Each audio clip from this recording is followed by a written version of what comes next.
All right, boom. So we're back here. We're back at the site. It's now got a name. It's called MUK Plaza over there. MUK Plaza, which stands for MUK Enterprises, which is the kind of like company that I started to fund the completion of this building, MUK Enterprises. So yeah, let's go around MUK Plaza. So right now we're almost done. We're almost finished with the whole setting up of the project. Right now we're currently doing the pavers. So this right here is the pavers, and we're trying to get the pavers all done, as you can see over there. Let me just show you around.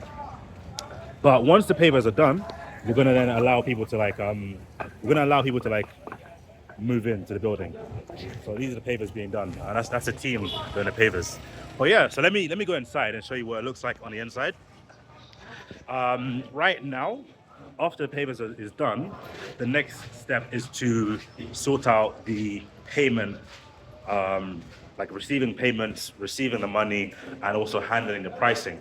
So we're now in here, we've got the team over there. So this is the team that's going to help out with the pricing and the payments collection while I'm abroad. But in a nutshell, we've got a bunch of rooms. Many of them are different sizes, different locations. Right now I'm on the inside, but we've got a lot of rooms on the outside that you saw as I was coming in. And of course, when you're doing business, you want to focus on attracting customers. If you don't have any customers, then how are you going to get any money? So the shops on the outside tend to attract a lot more customers, especially the shops I showed you at the start, the shops that are outside over there. But those shops at the front aren't the only shops. We've also got shops on the sides over here. So if you look over here, we've got some shops over here, and these are also in fairly high demand. But in terms of pricing, it's quite tricky because like on one hand, people already renting shops in this area. So if you look over here, people got shops all over the place. But the thing is, these are different size shops, and they're also older buildings. So it's not a matter of you can't just simply just copy the pricing of other shops. You also have to factor in the fact that your building is new, your building is different, it's in a different location, a slightly different location. So this is like the main road, and this is like the back street.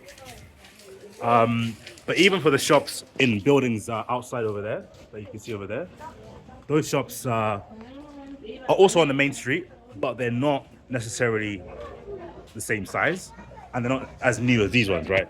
So from what I've experienced on ground, the demand for these shops, like even these ones, despite the fact these ones are quite small, the demand for these shops here is quite high, just because it's a new building. But ultimately, handling pricing and handling payments is very important. And it's honestly something we should have done earlier. I don't know why we waited so long, but the focus now is to determine the final prices, determine how to receive the payments, which will probably be a bank account that we set up where tenants can send the money into.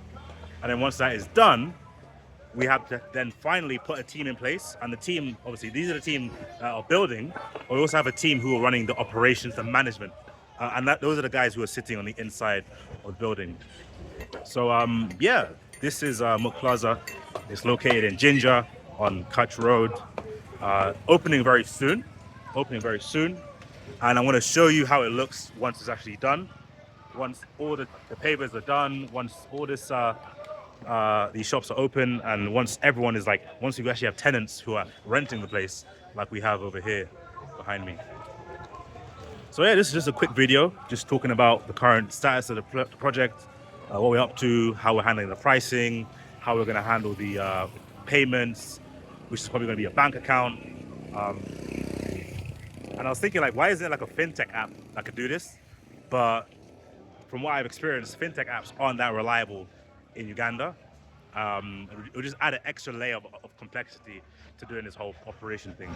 So keeping it simple, keeping it basic, using a bank where people go, where tenants pay the money, they get the receipt, and then they give the receipt to the team. So they don't actually handle them.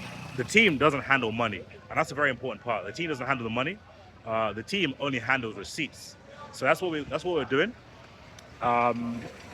Once again, I said demand is high, so we're gonna have to finalize which tenants to select, handle the tenancy agreements, all that kind of operational property management stuff is what's next after we've done the whole property development side of things. But yeah, it's exciting. MUK Plaza, come check it out, Country Road Ginger. Let's get it. Boom.